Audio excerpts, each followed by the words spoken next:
With the city of Rome in flames and Visigoth forces running rampant in the heart of Italy, the situation looks dire for the empire. While Emperor Honorius would be able to reassert a degree of control, the sack of Rome was a huge blow to both his prestige and that of the Western Roman Empire as a whole. Over the next 4 decades, Rome's stability continues to unravel, with uprisings by provincial governors, more succession-based strife, and the devastating loss of critical provinces such as North Africa, whose grain supplies, especially from Carthage, had long sustained Rome. Attempts were made to stem the tide, but by this point, the troubles facing Rome were almost unbearable, and this would only increase. Emperor Honorius, whose reign was already precarious, looked to be dealt a mortal blow with the sack of Rome. Alaric's Gothic forces only left the burning city when they saw fit, and not as a result of military pressure from Honorius, who by this time was holed up in Ravenna, largely as a result of barbarian threats. The empire's military was simply stretched too thin by this point. Honorius clung on to power, but crisis followed crisis, this time in the form of a usurper in Gaul. Possibly sensing weakness in the wake of the devastating Visigoth campaign into Italy, Constantine III had been agitating against Honorius and ruling semi-independently in Roman Britain. By 411 AD, it became clear the situation needed a resolution, so Honorius dispatched his new and capable general Constantius to deal with the threat. Eventually, he forced his surrender. Despite promises of safe passage, Constantine and his son were executed. Their heads were sent to Honorius in a gruesome display of restored authority, thus temporarily ending the threat from Gaul. While the challenge from Constantine had been dealt with, Honorius would not be granted much breathing space. This time, Heraclianus, the governor of Rome's North African provinces, attempted another revolt in 412 AD. He was another capable general who felt he had been overlooked with the elevation of Constantius to the key military figure of the Western Empire. Honorius's badly damaged reputation and authority likely also contributed to his decision to revolt. Heraclianus initially stopped vital grain shipments to Rome from Carthage under his control, a taste of the same approach the Vandals would employ in the coming decades. He then prepared a fleet to travel with his troops from North Africa to Italy. In March 413 AD, he landed near Rome to face Honorius. And while source material is lacking for the encounter, it's believed he was overwhelmed by Honorius's superior numbers, and he made a hasty retreat back to his North African territory. Here at Carthage shortly after, he was murdered. Despite Heraclianus's revolt being quickly put down by General Constantius, it speaks to the broader disintegration of the empire at this point, as provincial authorities often became more autonomous and looked beyond the authority of Rome. This was especially true in possessions such as Hispania and Britain, where Rome's central authority had been rapidly waning for a considerable period of time now. The Vandals, for example, would almost completely push Roman forces out of Hispania, claiming the territory as their own, following the Battle of Tarraco between King Gunderic and Western Roman forces. The weakening of the empire can be further seen in Honorius's granting of land in Aquitaine of modern-day France to the Visigoths in 418 AD.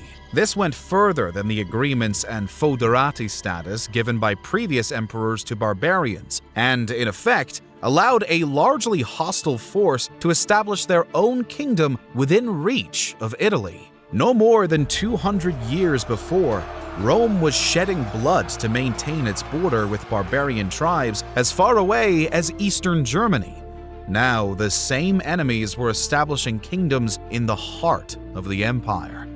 This isn't to cast unfair blame on Honorius. Though his authority was greatly weakened by this point, these arrangements were undoubtedly a recognition of Rome's inability to militarily face all the threats across the empire. However, they still had the effect of greatly accelerating the speed of the Western Empire's fall, and also setting the template for the future kingdoms which would rule over the lands of the former Western Roman Empire.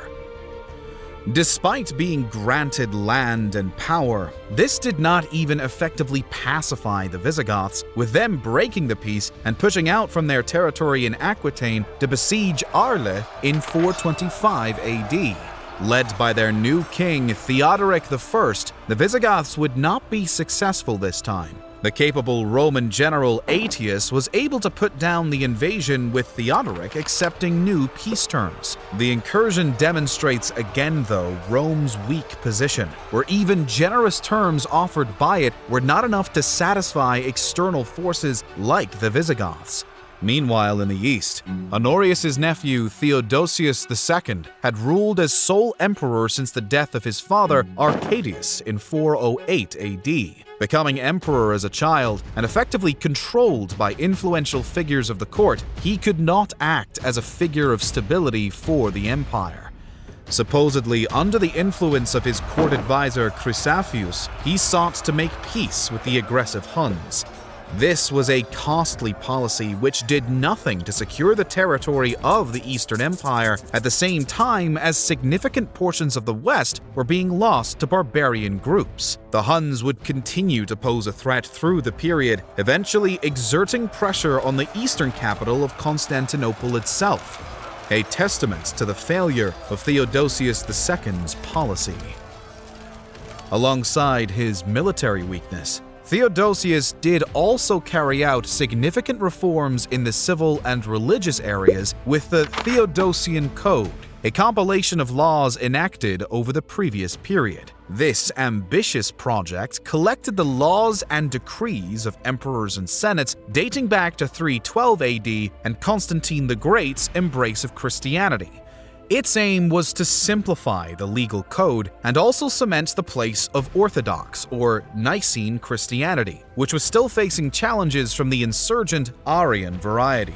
It was a comprehensive project taking nearly a decade, and which succeeded in providing a simplified set of laws for both the East and West. Though it did little to slow the decline of the empire, it demonstrated the continuing ability of the state to embark on broad administrative projects and would set a template for legal documents and dissemination of laws into the early medieval era. Honorius would die in 423 AD, leaving behind a chaotic situation. Ioannis attempted and claimed the title of Western Emperor for 2 years, but was eventually put down by Theodosius from the east. He was eventually replaced by Valentinian III, son of Honorius' favorite general, Constantius. The two would go on to co-rule East and West together for the remainder of Theodosius' life. During the early years of Valentinian III's reign, it was largely his mother, Galla Placidia, making the decisions of state, due to him being a minor. Despite this, though, serious efforts were made to reorganize European defenses as well as the repair of the functioning of the state, albeit severely limited due to lacking resources by this time. This short romance period wouldn't continue for long, and in 429 AD, the Vandals, another Germanic tribal group, traveled south from territory they were occupying in Hispania to North Africa to begin a campaign there. What followed their crossing of the Strait of Gibraltar was a ferocious conquest. Along with their allies, the Alans, they pushed eastward from modern-day Morocco, sacking and pillaging Roman territory. This was a terrible situation for Rome, as North Africa was a key source of both revenue and food supplies. It had long remained a prosperous and stable part of the empire, requiring a small fraction of Roman military forces to defend it, yet providing a bounty in return. Earlier Roman sources emphasized North Africa's importance, with some claiming it supplied Rome for much of the year. Governor of the region Bonifatius tried to muster a defense, but the Roman forces were simply too depleted to effectively face this Vandal army. By 430, the Vandals were pushing still further east into modern-day Algeria, already possessing everything to the west. Here, they would besiege Hippo Regius for over a year before retreating due to lack of supplies. Commander of the defenses, Bonifatius, would withdraw to Rome to muster forces, allowing the Vandals to eventually return and take the outpost. Bonifatius would be mortally wounded at the hands of rival general Flavius Aetius at the Battle of Ravenna before he could return, though, again demonstrating the chaotic state of affairs in the Roman Empire by this point. Just as a key area of territory is under heavy attack, threatening food supplies to the empire, key generals are embroiled in a civil war to gain a greater share of power. This was not a viable platform to mount a defense, and demonstrates the risk of having generals possessing so much power, as was seen in these later years of the Western Roman Empire. Partly as a result of the chaotic internal environment, Rome sought peace with the Vandals in 435 AD. They agreed to accept foederati status in return for much of the lands they had already captured. This was similar to the Visigoths in 418 AD, another parcelling out of a chunk of land by Rome to a barbarian tribe. However, as if to demonstrate the weakness of Rome's position in these years and the regard in which terms were held by their enemies, the Vandals resumed their campaign in 439 AD, launching a surprise attack on the vital Roman city of Carthage. It fell without significant resistance, and with it, Rome's export point for the majority of its North African grain supplies. The economic hit was severe, and alongside the already increasing tax burden on citizens in Rome's remaining provinces, only served to further alienate large segments of the population.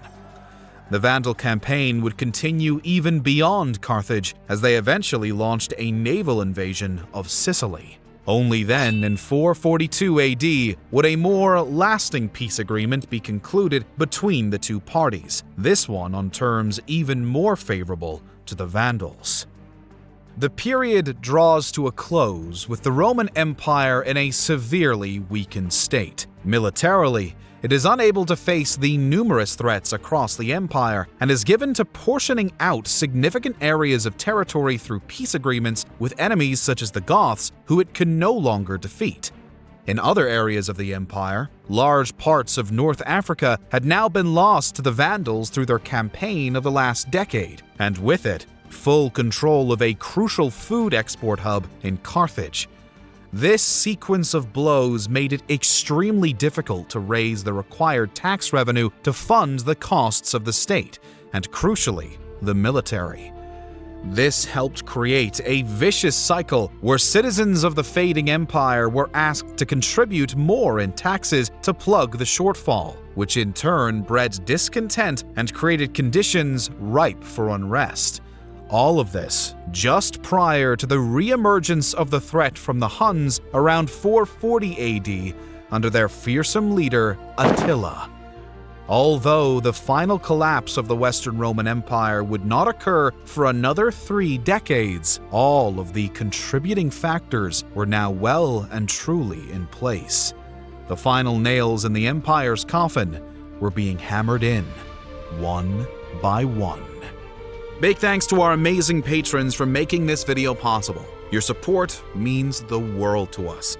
If you'd like to help us keep creating and get early access to our videos, behind-the-scenes content, and other perks, consider becoming a member right here on YouTube or joining us on Patreon.